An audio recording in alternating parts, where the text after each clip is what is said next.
When Legend of the Female General finally aired, one viewer commented, "You have to suspend disbelief all the time. If you're not fangirling over Cheng or Zhou, don't bother." The series had fans hyped from the start. A Mulan-style story, a woman disguising herself as a man, climbing the military ranks and seeking revenge. Based on popular novelist Qian Shan Cha Ke's work, expectations were sky-high. Set photos looked amazing, and the chemistry between Zhou and Cheng seemed undeniable.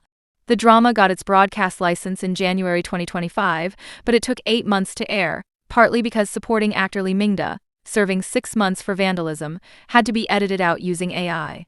Now that it's finally out, many viewers are disappointed. So, what went wrong? Here's everything that's left fans underwhelmed. Poor adaptation of the novel.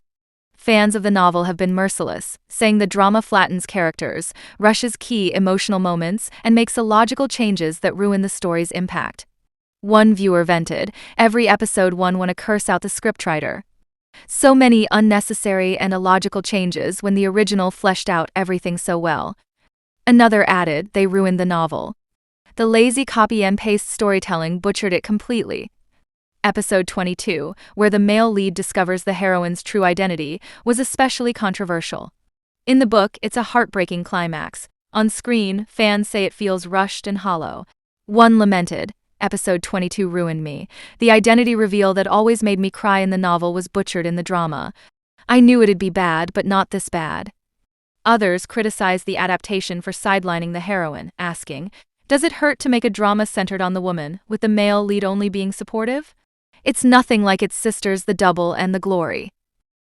Unconvincing disguise and plot holes.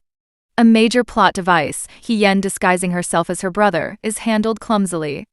Instead of a believable transformation, the drama expects viewers to ignore glaring inconsistencies. Her voice, height, and overall demeanor differ significantly from her brother, yet no characters question it. Even those who grew up alongside her act as if nothing has changed. One viewer wrote, "Although the series is entertaining, it makes a fool out of its audience. The premise of a girly-looking trainee fooling a whole military unit is beyond any drama logic." Another added, "So many plot holes. How come no one noticed Ru Fei's sudden change in physique, voice, and actions?" Fans argue that this lack of logic kills immersion. How am I supposed to buy the revenge plot if the basics don't add up? One netizen asked. Miscasting and character portrayal issues. Casting choices have also drawn heavy criticism, with many viewers feeling the leads were miscast for such demanding roles. Zhou, meant to portray a battle-hardened general, comes across as soft, approachable, and bubbly rather than commanding or strategic. One fan wrote, "I cannot buy Zhou as a general, she just doesn't have that athleticism or physicality." Another added, "Between her and the director, they aren't convincing me that she really felt crushed by the betrayal of her family, and maybe she actually didn't, lol, who knows." Still someone else added, "She definitely ruined it, Zhou is a secondary actor at best." Bad casting. Regarding Cheng, some argue he did the best with what he was given, while others feel his performance was flat and detached. Scenes requiring intensity or subtle emotion often fall short, prompting viewers to remark, "I usually like Cheng, but here he's giving me Cha Eun-woo in Gangnam Beauty, no emotions." No one seems to have anything positive to say about the second male lead, Zhang Kangel, who apparently takes up way too much screen time despite not being able to act his way out of a paper bag. For a drama heavily reliant on character transformation and emotional stakes, these casting choices significantly undermine its potential. Misleading marketing and wrong expectations. The drama promised war, betrayal, and strategy, a story about a fallen general's daughter taking her brother's place to reclaim honor. Trailers hinted at a serious, battle-filled, political epic. What viewers actually got felt more like an idle romance in military costumes, full of sweet banter, light misunderstandings, and love triangles instead of battles or intrigue. Fans were quick to voice their disappointment. One wrote, "They should not call it Legend of the Female General, but Romance is a Female General. I went in thinking it'd be another Legend of Shinli. So disappointed." Another commented, "Expected something darker and vengeful with strong fight scenes, but they focus on romance instead." Comparisons to other dramas weren't kind. The premise screams princess agents, but the execution feels like love is sweet in armor. Some viewers even dropped the show entirely. "I had to drop it after episode 14. I like romances, but I was so deceived. One blunt review summed it up. Legend of the Female General is a nothing burger, failing to live up to the insane marketing and hype. This disconnect between promotion and reality leaves viewers frustrated before they even start the show. Dialogue, editing, and AI issues. The drama struggles with basic execution. Dialogue often feels awkward or blunt. One fan said, "The dialogue is like a blunt hammer sometimes." Editing makes it worse. Scenes are spliced together, emotional moments cut short, and pacing feels uneven. Even the CGI has drawn laughs, with someone joking, "The budget all went for the face swap." Production hit a bigger snag when actor Li Mingde, who played Chung Li-su, was banned.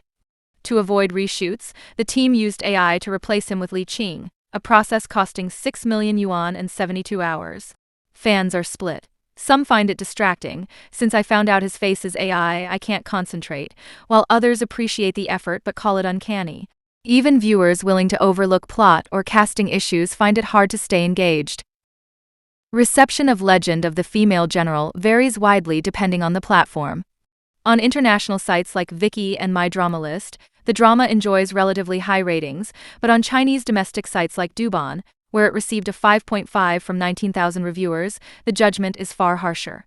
Fans are frustrated by this discrepancy, arguing that inflated international ratings give a misleading impression of the show's quality. One wrote, "It doesn't deserve an 8.8 on MDL at all. Not even an 8. Another added, "Never trust Viki or MDL ratings for C-dramas, people there are too tolerant. Always check Douban." Some were blunt, "Should be lower. 19K raters should tell you all you need to know," while another joked, "Legend of the Female General getting an 8.8 on MDL should be illegal." However, not everyone feels that way. Many enjoy Zhou and Cheng Lei's chemistry, the lavish costumes, and the big battle scenes.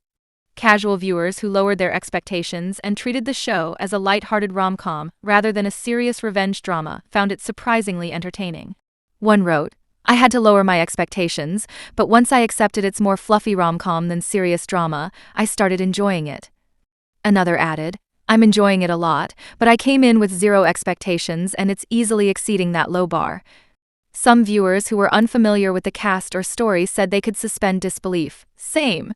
"I only knew the female lead from 2 shows, and I didn't know anyone else or the plot. But I'm good at suspending disbelief when a show is fun to watch." Others reported that skipping the novel helped their enjoyment. "I'm on episode 23 and enjoying it so far. I didn't read the novel, so I'm not disappointed in the changes. Sure, there are flaws, but it's not terrible. The comedy hits just right, and the story is finally getting more serious." Ultimately, the disappointment stems from expectations versus execution. Audiences were promised a revenge-driven epic about a female general rising to power, but instead received a romance-heavy idol drama with shallow plotting, underwhelming performances, and a script that fails to honor a beloved novel. One fan summed it up harshly. "This is going to be another excuse where they pick up an IP, mutilate it with boring artificial romance, gain a few hot trends, then fade into the pile of derivative idol trash." While some viewers stay for the costumes, attractive leads, or casual entertainment, for many, Legend of the Female General has already lost the war.